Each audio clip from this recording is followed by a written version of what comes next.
Até os dias de Constantino, a igreja ela vivia uma realidade de perseguição. Então a igreja, ser cristão era algo que ia exigir de você ser perseguido. Então o cristão ele não tinha uma vida confortável. Tanto que em alguns momentos eles viviam ali em catatumbas, eles viviam ali no subterrâneo. Se você tem provas científicas disso. Ali debaixo de Roma tem túneis intermináveis, que o pessoal se reunia ali embaixo, nos antros da terra mesmo, para eles poderem cultuar. Mas quando vem Constantino ele foi um imperador romano, e esse imperador romano, ele estabelece agora que o cristianismo, ele teve uma experiência lá durante uma batalha, ele estabelece agora que o cristianismo de Jesus Cristo seria a religião oficial de Roma. Só que ali agora vira um problema. Por que vira um problema? Porque se antes ser cristão representava perseguição, se antes ser cristão representava entregar a sua vida, agora após Constantino, ser cristão representava ter o benefício, representava andar com o Estado, representava ter, até mesmo ser muito bem sucedido. Os nobres daquele tempo se tornaram todos cristãos, porque eles tinham benécias de Constantino. Então eles conseguiam cargos dizendo que eram cristãos. Só que nesse tempo, agora eles começaram a estabelecer aquilo que nós chamamos de sacramento. Quem já ouviu falar sobre sacramento? Amém? Sacramento não a palavra que tem na Bíblia, tá bom? Assim como discipulado não a palavra que tem na Bíblia também, amém? Mas sacramento são liturgias, da igreja cristã. Agostinho, ou Santo Agostinho, tá bom? Existem muitos santos que abençoaram a gente com os seus ensinamentos, amém, irmãos? Não é a gente olhar santo, fazer uma cruz assim, ó, Deus me livre, santo não, Tem muitos santos que abençoaram a gente com seus escritos. Agostinho foi um desses santos que abençoou muito a gente com seus escritos. Agostinho, ele dizia que sacramento são sinais dados, sinais sagrados, porque apontam para uma realidade sagrada. Ou seja, através de coisas visíveis, os crentes entendiam coisas invisíveis. Então um exemplo para você. Estão comigo, gente? Vai ficar menos técnico, mas se você entender isso, você vai entender uma das coisas mais importantes do nosso cristianismo.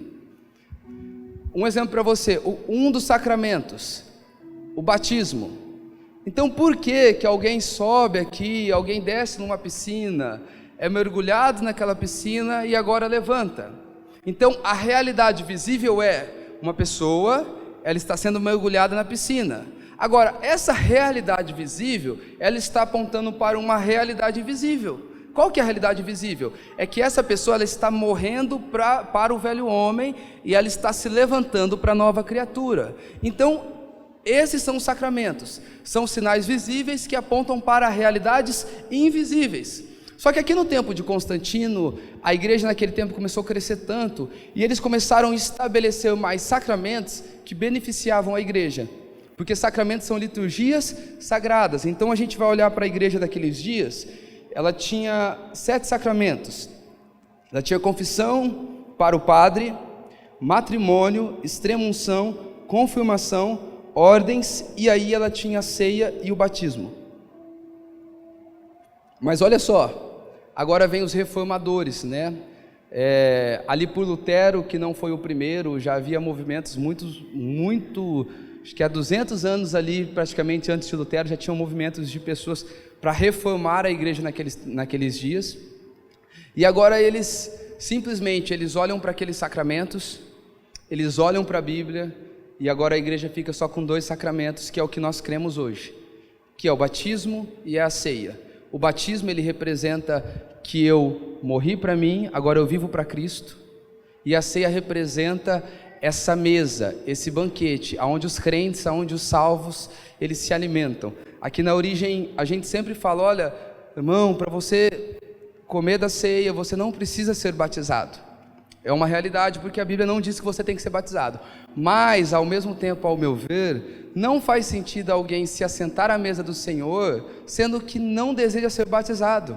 Porque a mesa do Senhor, se alimentar do Senhor, fazer parte do banquete da graça, é para quem já decidiu morrer para si mesmo. E se eu decidir morrer para mim mesmo, por que eu não vou me batizar? Entendem? Mas em si, o batismo, você entendeu que Jesus, ele é o Senhor da sua vida. E você quer publicamente diante dos seus irmãos, diante de uma nuvem de testemunha, dizer: olha, eu abro mão do velho homem, eu abro mão da minha antiga vida, porque eu encontrei a vida, e agora eu quero viver de acordo com essa vida que eu encontrei. Então esse é o batismo, amém, irmãos? Irmãos, dada essa introdução, eu quero poder falar 3 pontos da ceia. 3 pontos, né? Primeiro eu quero falar sobre Jesus é o centro da ceia, depois eu quero falar sobre os aspectos da ceia, e por fim eu quero falar sobre como nós devemos tomar a ceia hoje, que ela é uma aliança centrada em Jesus Cristo. Mas eu quero começar falando sobre Jesus, ele é o centro da ceia. Paulo, quando ele começa a estabelecer, ele diz assim: olha, na noite em que Jesus foi traído, ou seja, a ceia, ela é em memória de Jesus. Sempre que nós tomamos da ceia, nós precisamos ter Jesus na nossa memória. Ele é o centro. Quando nós vamos olhar para os elementos da ceia, pão representa o seu corpo. O suco de uva, o cálice, representa a nova aliança que foi através do sangue de Jesus. Então a ceia é em memória dele, e todos os seus elementos nos apontam, nos lembram, nos empurram para Jesus. É por isso que os coríntios, eles estavam cometendo um grande pecado, porque quando eles iam ceiar, a vida deles não apontava para Jesus.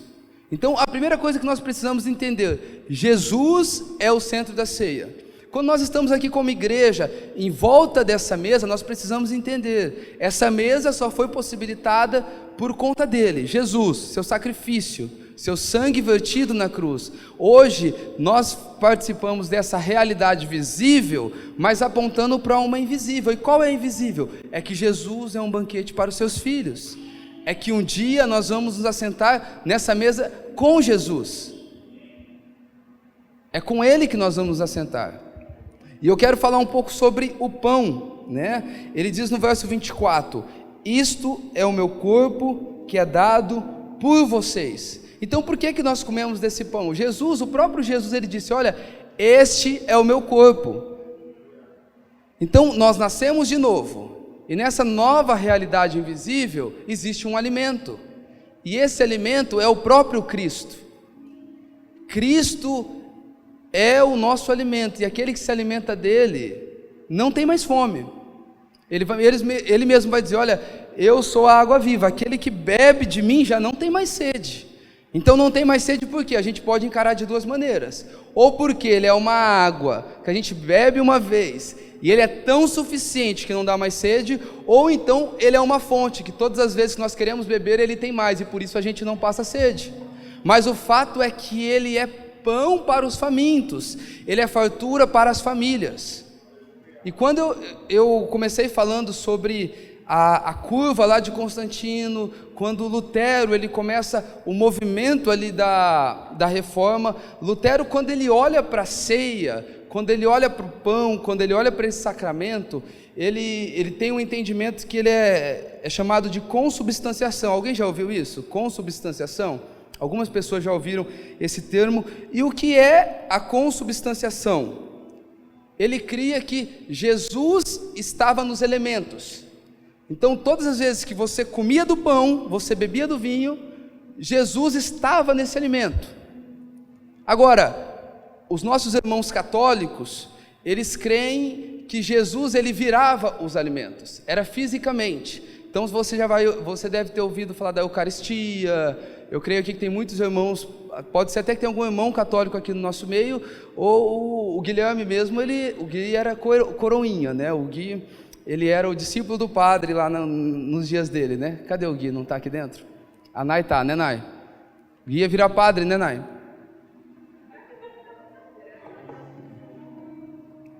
Mas eu acredito que você já ouviu a respeito disso.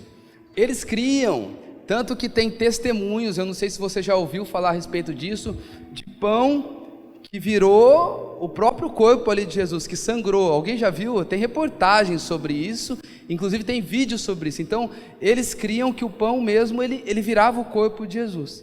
Alguns anos depois vem Calvino, né? Eu sei que tem irmãos aqui que se ouvir falar de Calvino, calvinista, já dá um arrepio, né?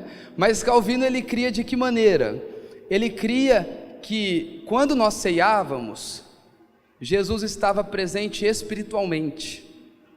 Não era o próprio corpo dele, não se transformava no corpo dele, né? Mas ele estava presente espiritualmente. Ele cria que enquanto nós estávamos fazendo esse movimento aqui, Jesus estava no nosso meio. E, irmãos, às vezes quando nós falamos de Jesus está no nosso meio, a gente tem uma mente ou muito limitada ou muito automática, porque Jesus, ele está em todo lugar, amém? Isso fala da sua onipresença, atributo de Deus. Mas Jesus, ele se manifesta em alguns lugares. E quando ele fala disso, eu lembro a gente passou um tempo lá no Rio de Janeiro, né? E lá, eu não sei como está hoje, né? A gente até conversou um pouco com o Davi, mas eu lembro que lá na UAM, eles não ceavam todo mês. Mas quando tinha a ceia lá, o pau quebrava, você chegava a assustar, porque eles criam demais que Jesus estava naquele momento ali com eles. E hoje, quando eu entrei aqui ainda, eu olhei para essa mesa, pensei que bonito, vai dar boas fotos, a gente vai, através dessa realidade visível, ensinar realidades invisíveis para os irmãos. E aí eu olhei um pouco mais para dentro de mim e eu falei, nada disso é o foco, Jesus está aqui. Esse é o banquete da graça. Quando nós ceiamos, Ele está conosco, é dele que nós nos alimentamos, mas também é Ele que está sentado à mesa. E eu preciso crer que desse lugar, ele vai dizer aos coríntios que porque eles faziam errado, alguns estavam doentes, outros estavam até dormindo. Sabe o que é o dormir na Bíblia? O dormir é morrendo, porque para nós cristãos, nós não cremos que que o morrer é o fim, mas a gente já dorme ali para acordar com o Senhor. Não cremos também que a gente está dormindo até o Senhor vir na sua segunda vinda. Não, a gente dorme, aqueles que são salvos já acordam no Senhor, e aqueles que não são salvos, eles vão para o mundo dos mortos até o grande tribunal chegar naqueles dias. Mas ele está dizendo que muitos deles estavam dormindo, ou seja, por não fazer certo, o fruto era doença. Por não fazer certo, o fruto era morte. O juízo de Deus veio sobre eles. Mas, para aqueles que estão tomando da maneira certa, eles estão se alimentando de Deus. Eles são como árvores plantadas junto aos ribeiros de água, e a vida de Deus sai desse lugar. A vida de Deus é transmitida através desse lugar, através da ceia.